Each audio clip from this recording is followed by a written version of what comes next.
Aviva 98.8.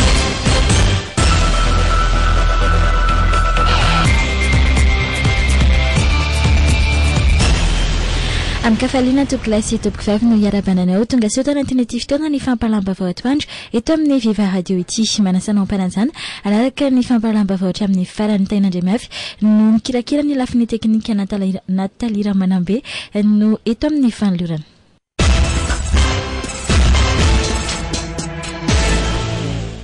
Anomboka amin'ny sabotsy ho avy izao ny famarotana ilay varimora nafaran'ny fitondram-panjakana malagasy ary amidy amin'ny vidiny 700 ariary ny 1 kilao ho an'ny eto andrenivohitra manokana. Efa nanomboka omaly kosa ny Ami Thomasina nandrisy ny fandalovany filohan'ny fahefanavony Tetezamita Andrajoela tany an-toerana. Raha ny fantara dia ny orinasa Silak no nampisahanana ny fitsinjaran'ny varimora io manerana ny nosy.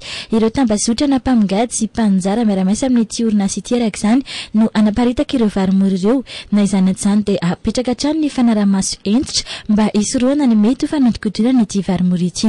Arakaraka ny filan'ny fatra tsiraray avy ihany koa no itsinjarana izany vary izany manerana ny nosy. Fa raha iverenana ny momba n'Antananarivo manokana dia efa misy ny fiara-miasa teo amin'ny orinasa Silaka sy ny orinasa Madarel amin'ny fitaterana ireo vary avy any Thomasina ka vagon miisa 12 nefa hitatra vary milanja 500 taonina ho aty andrenivohitra raha toka nampiasaina ihany koa ny camion hitaterana ireo vary ireo. Azo antoka araka izany fa tsy ho tapaka ny famatsiana io varimora io eny anivon'ny tsena.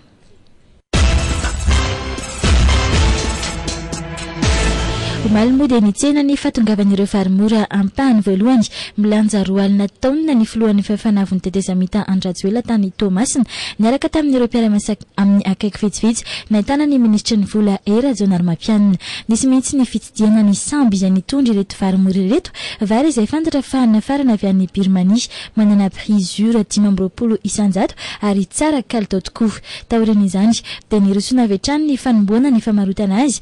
Nisy ny fidinany ny filoha amin'ny fokontany Tanambao 5 ao Thomasina nijery sy nandray anjara tamin'ny fivarotana ity varimora amidy amin'ny vidiny 700 ariary ny 1 kilao ity. Fantatra moa fa toerana 30 no voafidy fa anomboana ny famarotana ny varimora io any Thomasina manokana ary nanomboka tamin'ity androany ity kosa dia efa niparitaka eny anivon'ireo fokontany misy 730 ao an-tampon-tanàna ny Thomasina izany vary izany. Na izany atsany dia ho voafetra ihany ny fatrambary azo ny fianakaviana tsiraray jifaina araka ny fandaminana napetraka.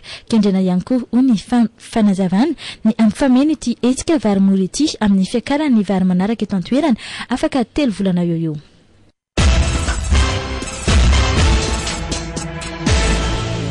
Eo amin'ny lafiny politika androany tokony ho nanomeny valiteny amin'ny irakin'ny SADC ny Ankolafy Ravalomanana momba ilay sorodalana izay narosin'ireo hery politika rehetra eto Madagasikara. Ny Dr Leonardo Simao izay niona tamin'ny Prime Ministre ny Général Albert Kamivital androany.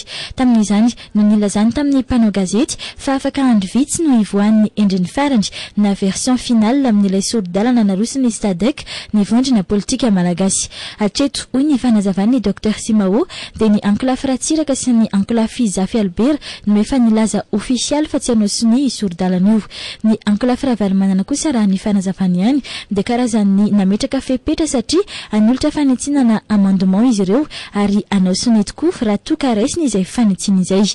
Na izany atsany dia nilaza mazava ny Dr Simao androany maraina fa mbola andinika akaiky ny momba ny Ankolafy Ravalomanana izay nambarany fa niovaova hevitra hatrany hatramin'ny talata teo. Afa indray hoy ny fanazavany no nolazainy ity Ankolafy ity omaly makasika ny hevitra izy ireo manoloana ny sorodalana. Tsy mazava hoy ity irakin'ny SADC ity izay fiovan-kevitra ny Ankolafy Ravalomanana izay tsy maintsy mandrosa nefa ny firenena ho hatrany ny fanazavany ka tsy maintsy ho tanterahana faran'izay aingana ny fanaovasiny ny tondro zotra ary izay tsy manaiky ny irosa amin'izany dia anjara no mitondra fanazavana makasika izay. Fantatra moa fa niona tamin'Andriamatoa Joaquim Chissano Andriamatoa Ravalomanana marika ary nilaza fa andefa mpanolo-tsaina politika avy aty Afrika Atsimo anampin'ny ekipa eto Madagasikara andinika ny momba tondro zotra io. Mbola isy indray araka izany ny karazana fakakevitra anatiny ataon'ny Ankolafy Ravalomanana mialohan'ny hanomezany ny valiteniny farany izany hoe mbola mangataka andro antrana Andriamatoa Ravalomanana marika sy ny mpiaradia aminy raha ny fahitana azy. Ireo hery politika hafa nefa dia efa naneho ny fahavononany anosiny tondro zotra io. Ny filohan'ny Rajoela mofo dia nilaza omaly tany Thomasina fa tokony hijanona ho mpanohatra ireo izay tsy manaiky ny sorodalana iny ary tsy tsy maintsy rosoana faran'izay aingana ny fanaovatsiny azy. Ny antsony hery politika rehetra ny tenany irosa amin'izany na zanajana nefa ho ny fanazavany dia tsy maintsy mirosa amin'ny dingana manaraka trany ny fitondrany.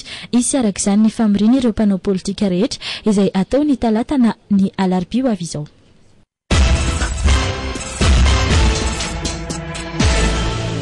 Manoloana ny hetsika samihafa izay kasain'ny syndika F3M ho tanterahana dia namoaka fanambarana ny vondrona syndika vitsivitsy. Isan'izany ny fédération syndican'ireo grand corps de l'État izay ivondrona ny CCS, ny SMM sy ny administrateur civil ary ny maro hafa. Ao anatin'izany fanambarana izany no mbola anamafisan'ireo mpikambana fa tsahatra avokoa aloha ny fitakiana samihafa mety hiendrika fitokonana mba ahafahana mametraka fitoniana sosial sy politika ary tsy ananisarotra ny fitadiavam-baolana amin'izao crise politika izao. Miantso ny hery rehetra arak'izany ity fédération ity mba ampitsahatra izay fikasana rehetra hanao fihetsiketsehana. Ho an'ny fédération ny syndicat ny grand corps de l'État dia fomba iray ahafahana mamerina indray ny fandriampahalemana sy ny filaminana ara-politika izany, indrindra fa ahafahan'ireo hery politika voakasika mivantana amin'izao crise izao mandinika ampitoniana ny sorodalana izay narosony ny vondrona iraisam-pirenena. Manzava arak'izany fa tsy isan'ireo andray anjara na koa anohana na amin'ny fomba manao ahoana na manao ahoana ny hetsiky ny F3M ity vondry ny mpiasam-panjakana iray ity. Manao siny ny fanambarana moa Andriamatoa Thierry Rakotonarivo, filohan'ny syndicat national ny administrateur civil no sady tondra teny ny fédération ny syndicat ny grand corps de l'État ihany koa.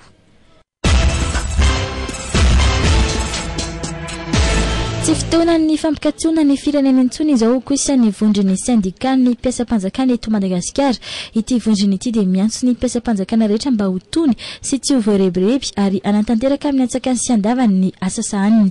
Ekena hoe ny fanambarana fa maro ny tokony arenina eo amin'ny tontolon'ny asa-panjakana saingy efa eo am-pandiniana izany ny tompona anakitra samihafa ankehitriny ary manara-masakaiky ny fivoaran'izany ny syndicat. Ho an'ity vondrony ity izany dia misy fotoanany avokoa ny zavatra rehetra ary tsy hijanona eo akory ny fitakiana. Manao anso avy kosa nefa izy ireo ny mpiasam-panjakana mba tsy ho voarebireby manoloana ny fanambarana etsero ny isin'ny fitokoana be ataon'ny mpiasam-panjakana atoato. Isan'ireo manao siny ny fanambarana ny SIFA, ny SNOSFM sy ny SFDM ary ny maro hafa. Isandanin'izay ny syndicat-ny paramédicaux eto Madagasikara sy ny association des paramédicaux de Madagascar dia milaza ihany koa fa tsy miombon-kevitra velively amin'ny hetsika izay kasain'ny F3M atao. Ny maleo tena tanteraka ny paramédicaux amin'ny hetsika rehetra izay atao noho ny fanazavana ary efa misy ny paikady raikitra napetraka izy ireo amin'ireo fitakiana samihafa izay ataony. Ho azy ireo dia ny fisian'ny fitoniana mba ahafahana mitady vahaolana entina maranana ny crise no zava-dehibe amin'izao fotoana izao ka tsy misy afa-tsy ny fampitsarana ireo hetsika fitakiana samihafa no miantoka ny fisiany izay fitoniana izay.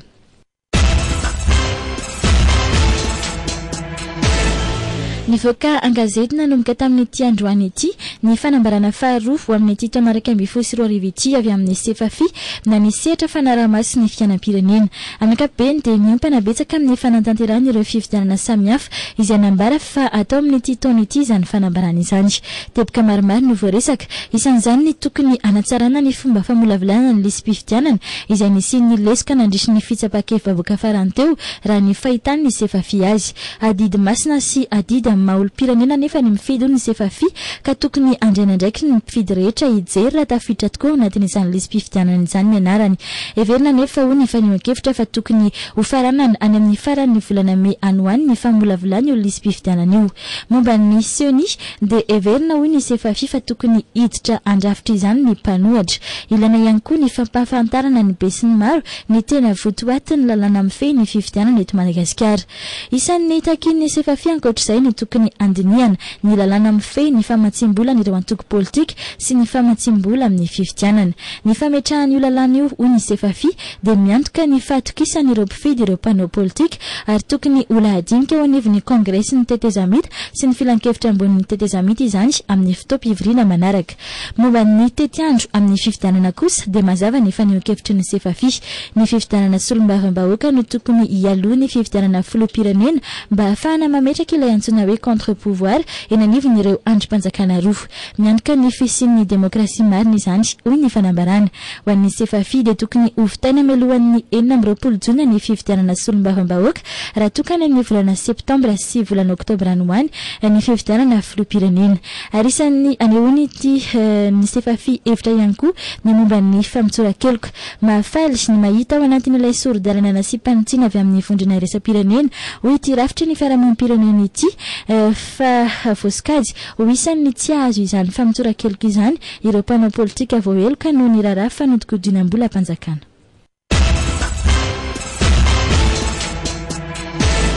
Tompoklasy sy tompokivavy ny faranatreho ny fampahalambavao amin'izao atoandro izao isaorana ianao nanaraka izany hatramin'ny farany tain'Andriamiafy no niaraka tamintsika teo amin'ny lafiny teknika Natalia Ramanambe kosa no teto amin'ny fanolorana amin'ny 3 ora amin'ny folakandro indray ny fotoanantsika manaraka.